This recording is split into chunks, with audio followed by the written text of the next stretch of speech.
Halo teman-teman, kita akan belajar tentang makhluk hidup dan lingkungannya. Kemudian, apakah yang dimaksud dengan lingkungan? Lingkungan adalah kombinasi antara kondisi fisik yang mencakup keadaan sumber daya alam seperti tanah, air, energi surya, mineral, serta flora dan fauna yang tumbuh di atas tanah maupun di dalam lautan dan mempengaruhi perkembangan kehidupan manusia.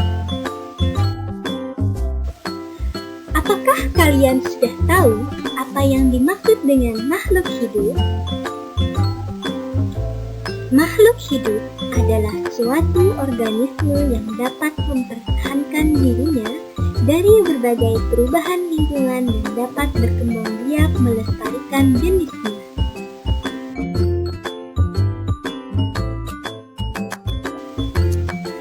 Kemudian, ada tempat berinteraksinya antara unsur biotik seperti hewan, tumbuhan, manusia, dan unsur abiotik seperti air, tanah, udara, dan lain-lain yang disebut dengan ekosistem.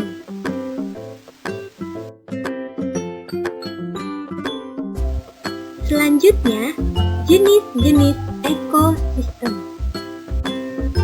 Ekosistem ada 4. Yang pertama, ekosistem hutan. Yang kedua, ekosistem laut. Yang ketiga, ekosistem gurun. Yang keempat, ekosistem tundra.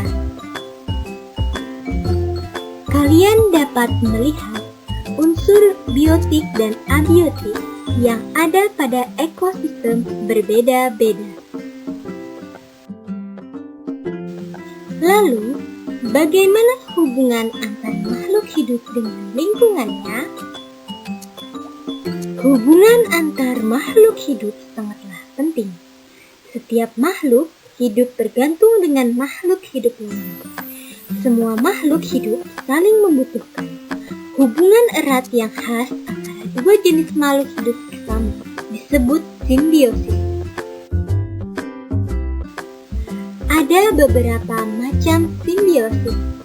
Yang pertama, simbiosis mutualisme. Yang kedua, simbiosis komensalisme. Dan yang ketiga, simbiosis parasitisme. Simbiosis mutualisme merupakan hubungan antara dua organisme yang berbeda jenis, namun saling menguntungkan satu sama lain. Dalam hubungan ini, kedua organisme sama-sama tidak ada yang dirugikan. Kerugian bagi keduanya justru adalah ketika simbiosis itu tidak dilakukan. Contoh pertama dari simbiosis mutualisme ini adalah bunga dan kupu-kupu. Kupu-kupu tidak menjadi satu-satunya pihak yang diuntungkan karena mendapatkan sari makanan dari bunga. Bunga juga mendapatkan manfaat atau keuntungan berkat simbiosis ini. Dalam hal ini, keberadaan kupu-kupu membantu bunga dalam proses penyerbukan. Contoh yang kedua yaitu bakteri dan usus manusia. Bakteri E. coli yang ada di usus besar di dalam tubuh manusia dapat mengurangi pertumbuhan bakteri jahat dan mempercepat proses pembusukan di dalam usus besar. Sedangkan bagi bakteri E. coli mendapatkan keuntungan karena bisa mendapat makanan dari sisa-sisa makanan pada usus besar. Yang kedua, simbiosis komensalisme merupakan interaksi antara dua makhluk hidup yang menguntungkan salah satu organisme, sementara organisme lain tidak dirugikan dan tidak diuntungkan. Artinya, salah satu makhluk hidup akan diuntungkan sementara makhluk hidup lain tidak terpengaruh. Contoh simbiosis yang pertama yaitu hiu dan ikan remora. Ikan remora menempel pada ikan hiu. Sisa makanan hiu yang berupa remah-remah dimanfaatkan oleh ikan remora. Ikan remora juga diuntungkan karena terhindar dari predatornya. Sementara itu, kehadiran ikan remora tidak mengganggu ikan hiu. Ikan hiu tidak diuntungkan, tidak juga dirugikan. Contoh yang kedua yaitu anggrek dan pohon mangga. Anggrek memiliki tempat untuk tumbuh, mendapatkan sinar matahari, air, serta zat-zat untuk melakukan proses fotosintesis dengan menempel pada pohon mangga. Sementara pohon mangga tidak dirugikan ataupun diuntungkan dari keberadaan tumbuhan anggrek ini.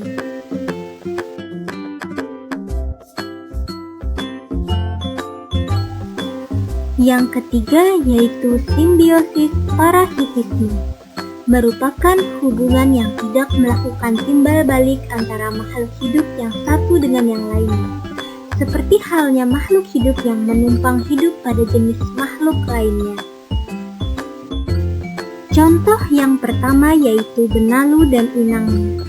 Benalu selain menempel pada inangnya, juga menjadikan inangnya sebagai wadah cadangan makanan dengan cara mengambil dan menyerap air serta mineral tumbuhan lainnya.